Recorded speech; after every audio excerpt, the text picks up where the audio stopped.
Hello दोस्तों, नमस्कार। SM के शाना में मैं आप सब लोगों का दिल से बहुत बहुत स्वागत करता हूं। सो दोस्तों, वीडियो स्टार्ट करने से पहले जस्ट मैं आप लोगों का 1 मिनट लेना चाहूँगा, क्योंकि काफ़ी लोगों को ये दिक्कतें आ रही है इस चीज़ को लेकर कि उनको नोटिफिकेशन नहीं आ रहा है। तो दोस्तों, जब भी आप चैनल को सब्सक्राइब करते हो, जैसे कि आप यहाँ पे देख सकते हो, ठीक है, सिर्फ सब्सक्राइब करना मतलब काफ़ी नहीं होता है, ठीक है। साइड में जो बेल आइकन रहता है वो भी क्लिक होना चाहिए, ठीक है। एंड कैसे होता है कि अगर मैं आपको दिखा देता हूँ, पहले मैं अनसब्सक्राइब कर देता हूँ, ठीक है। अब आप देख रहे हो यहाँ पे सब्सक्राइब के ऊपर जैसे ही क्लिक करोगे ना, तो ऐसा नहीं कि हर एक वीडियो का नोटिफिकेशन आएगा, फिर आपको एक और बार क्लिक करना पड़ता है। एंड वहाँ पे एक ऑप्शन रहता है, कौन सा पता है?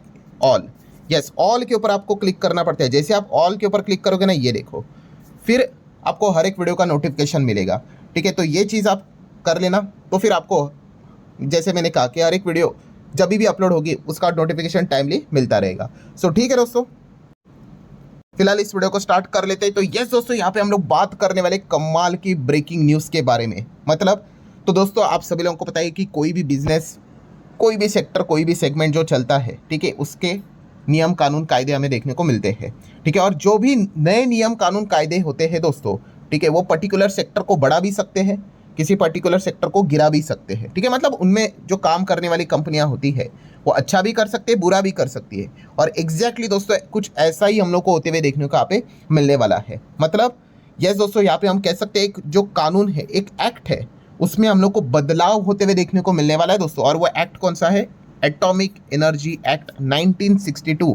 एंड उसी के साथ साथ अगर हम लोग यहाँ पे बात करें CLND एक्ट 2010। सो ये जो दो पुराने हम लोगों को एक्ट देखने को मिलते थे, कानून देखने को मिलते थे, इसमें अब हम लोगों को बदलाव होते हुए देखने को यहाँ पे मिल रहा है दोस्तों। एंड बदलाव होने के बाद अब हम लोग को क्या आते हुए देखने को मिलने वाला है? शांति एक्ट 2025। अब आप कहोगे सर 2025, 2026 चल रहा है ना। तो दोस्तों इसकी जो शुरुआत थी वो 2025 में यहाँ पे हुई थी। और जैसे ही आपको पता ही, ऐसा नहीं होता एक्ट लाना मतलब कोई भी कानून बनाना कि चलो आज मूड हो गया और बोल दिया, तो ऐसा नहीं होता है। यस, पहले वो बिल लाना पड़ता है, उसके बाद बहुत सारे प्रोसेसेस रहते हैं, एंड फिर सब कुछ चर्चा विर्चा होने के बाद, उसमें सब कुछ प्लस माइनस करने के बाद वो फाइनली कानून बनता है।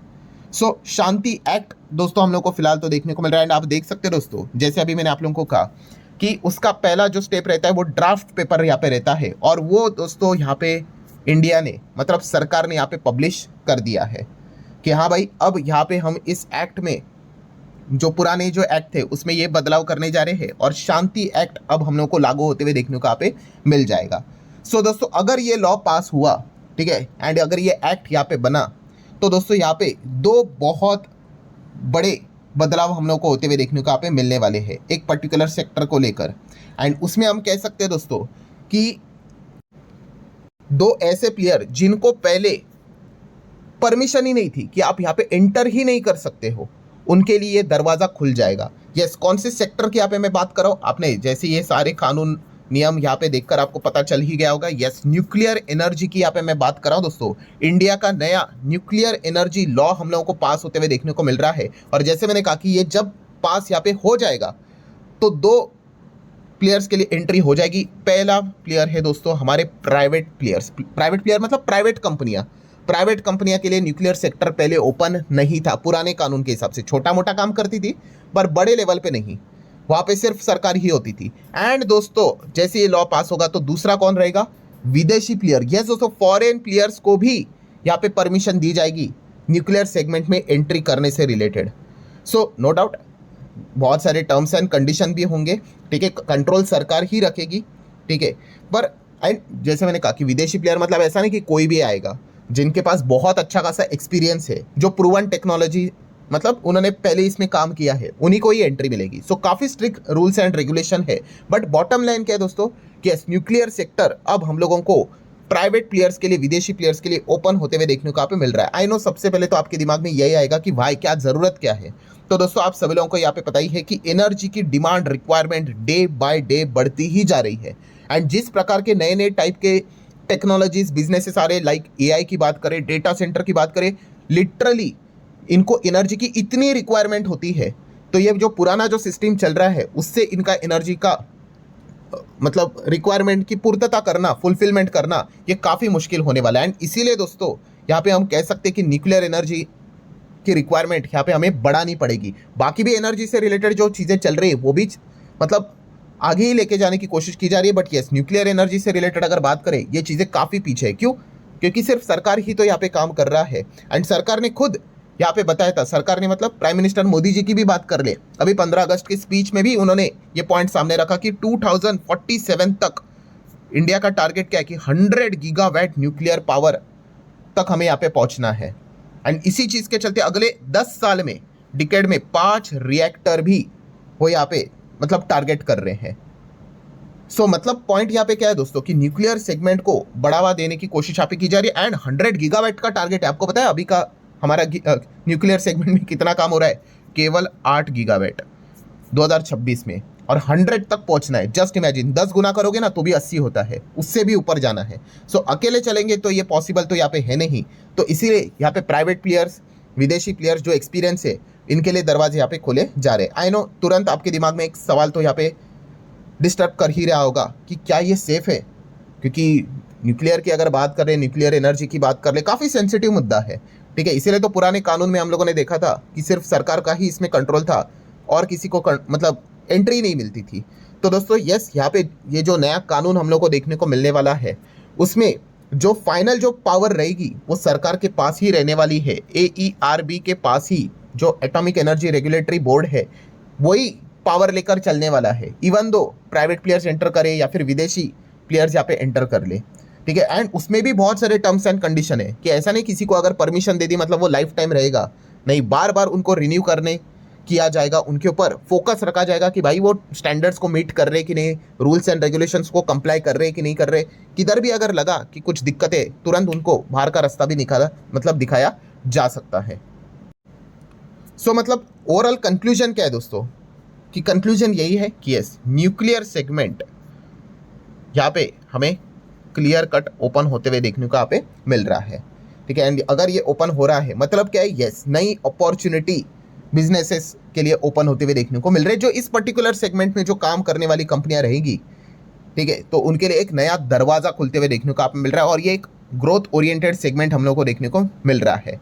सो इस चीज़ के चलते भी दो पर्टिकुलर सेगमेंट वाली कंपनीज को फायदा होगा। मतलब एक है इंफ्रा वाली कंपनी, इंफ्रा मतलब ये न्यूक्लियर रिएक्टर की बात कर ले, ठीक है, ये सब कुछ सेटअप भी तो करना यहाँ पे पड़ता है, ठीक है, वो एक। एंड दूसरा अगर देखा गया तो यस, हमारी जो पावर वाली कंपनियां, पावर जनरेशन, डिस्ट्रीब्यूशन, ट्रांसमिशन, वो तो एनर्जी से रिलेटेड काम यहाँ पे करती है। सो इन दो प्रकार के बिजनेसेस को हम लोग को डायरेक्टली इनडायरेक्टली फायदा होते हुए देखने को मिलेगा। And point to be noted, सबसे इंपॉर्टेंट चीज दोस्तों, हम SMR के साथ शुरुआत कर रहे हैं, मतलब स्मॉल मॉड्यूलर रिएक्टर, इसके साथ शुरुआत हो रही है। अब आप बोलोगे SMR मतलब, जब भी हम न्यूक्लियर की बात करते हैं हमारे सामने ये वाला पिक्चर आता है।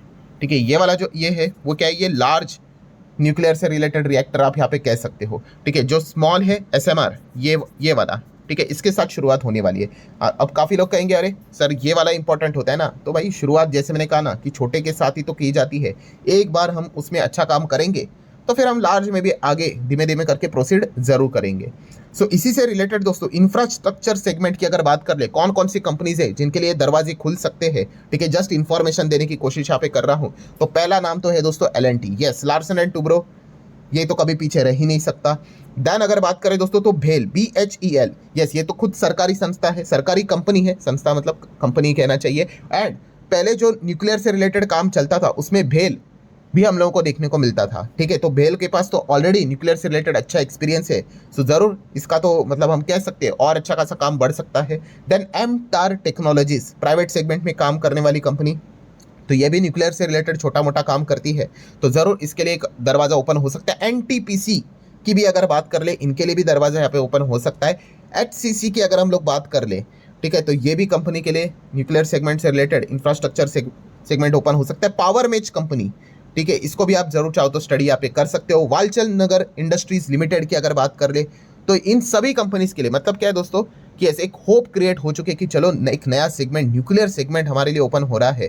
सो ये यहाँ पे अपनी किस्मत आजमाते हुए देखने को मिल सकता है। एंड देन अगर हम बात कर ले जो एनर्जी वाली कंपनी है, पावर सेगमेंट वाली कंपनी लाइक टाटा पावर ने तो भाई इसकी तो पहले से ही घोषणा कर दी है कि उन्होंने काम भी शुरू यहाँ पे, मतलब आप देख सकते हैं पहला न्यूक्लियर प्लांट वो सेटअप करने वाले हैं 2032 तक। ठीक है, इसके लिए वो उन्होंने 3 स्टेट्स को भी शॉर्टलिस्ट किया है, मध्य प्रदेश, उड़ीसा, गुजरात की अगर बात करें तो आई गेस इससे रिलेटेड आई गेस कंफर्मेशन वाली खबर भी सामने आई थी कि उन्होंने डिसाइड कर लिया कि कहाँ पे सेटअप करना है। अगर आपको पता है तो आप कमेंट सेक्शन में ज़रूर बता सकते हो, ठीक है, गूगल करोगे तो मिल जाएगा। सो क्यों ये टाटा पावर इसमें आ रहे हैं न्यूक्लियर सेगमेंट में, उन्होंने भी बता दिया ना कि सरकार ने ओपन कर दिया ना न्यूक्लियर सेक्टर प्राइवेट फर्म के लिए, तो चलिए हम भी यहाँ पे आना चाहेंगे। देन JSW ग्रुप दोस्तों, बड़े बड़े ग्रुप ही इसमें एंटर कर सकते हैं भाई, छोटे मोटे ग्रुप का काम नहीं है, ठीक है, बहुत ज़्यादा पैसा चाहिए। तो JSW एनर्जी ने भी कहा है कि यस वो यहाँ पे नया न्यूक्लियर पावर प्लांट यहाँ पे सेटअप करने जा रहे हैं। 2030 तक इसकी वो शुरुआत करते हुए देखने को मिल सकते हैं। एंड JSW ने ये भी कहा है कि सरकार का टारगेट कितना है, 100 गीगावाट का है ना 2047 तक। तो 2047 तक उस 100 में से 18% का योगदान हम देंगे 100 गीगावाट तक, ठीक है। ये मतलब उन्होंने अपने साइड से टारगेट यहाँ पे बताया है। अब वो कितना अचीव कर पाएंगे ये तो आने वाले वक्त में ही पता यहाँ पे चलेगा। एंड देन दोस्तों एक ग्रुप जो पीछे रह ही नहीं सकता, अदानी। यस, अदानी पावर की अगर बात कर ले तो उन्होंने भी आप यहाँ पे देख सकते हैं अदानी एटॉमिक एनर्जी लिमिटेड, ये नई सब्सिडरी भी उन्होंने फॉर्म की है, वही to handle power generation, transmission, distribution, but कौन सी वाली पावर, न्यूक्लियर पावर। एंड इस चीज़ के चलते आप यहाँ पे देख सकते हैं उन्होंने बताया कि हम 2035 तक हमारे साइड से 10 गीगावाट तक का यहाँ पे क्या करेंगे, मतलब टारगेट लेकर चल रहे हैं। सो ये भी आप नोट कर सकते हो। एंड देन उन्होंने भी कहा है कि हम भी शुरुआत यहाँ पे SMR से रिलेटेड ही यहाँ पे काम करेंगे, ठीक है। तो मतलब फाइनल कंक्लूजन क्या है दोस्तों, फाइनल कंक्लूजन यही है कि ऐसे एक नई अपॉर्चुनिटी हम लोग को अब आने वाले समय में देखने को मिलने वाली है, ठीक है। इसको स्टडी करना है नहीं करना है ये आपके ऊपर है, क्योंकि अल्टीमेटली इसका कंट्रोल सरकार के पास ही है, ठीक है। तो ये पॉइंट भी आपको पता होना चाहिए। एंड स्वदेशी कंपनीज तो मैंने आपको बता दी। एंड विदेश से रिलेटेड अगर बात कर ले, फॉरेन प्लेयर्स की अगर बात कर ले, तो वहाँ से रशिया सबसे बेटर चॉइस यहाँ पे हो सकता है दोस्तों, क्योंकि उन पर्टिकुलर सेगमेंट में रशिया का काफ़ी अच्छा खासा एक्सपीरियंस है, ठीक है। सो कभी अगर भविष्य में न्यूक्लियर सेगमेंट में प्राइवेट कंपनी का नाम अगर आप सुनोगे तो हो सकता है वो रशियन कंपनी यहाँ पे हो सके। सो आशा करता हूँ दोस्तों वीडियो हेल्पफुल लगा होगा। इन सारी चीज़ों के ऊपर ध्यान रखना होता है दोस्तों, इसी को स्टॉक मार्केट कहते हैं, ठीक है। कोई भी एक नया कानून आता है, ठीक है, चीज़ें खराब कर देता है, वैसे ही कोई एक कानून आता है वो चीज़ों को एक नया दरवाज़ा, अपॉर्चुनिटी, आशा की किरण भी लेकर आता है। सो उसमें मौके के ऊपर चौका लगाना है नहीं लगाना है उस हिसाब से आपने स्टडी करके ही डिसीजन यहाँ पे लेना होता है। सो आशा करता हूँ दोस्तों वीडियो हेल्पफुल लगा होगा। चाहो तो लाइक एंड शेयर यहाँ पे कर सकते हो। मिलेंगे अगले वीडियो में, तब तक के लिए बाय बाय।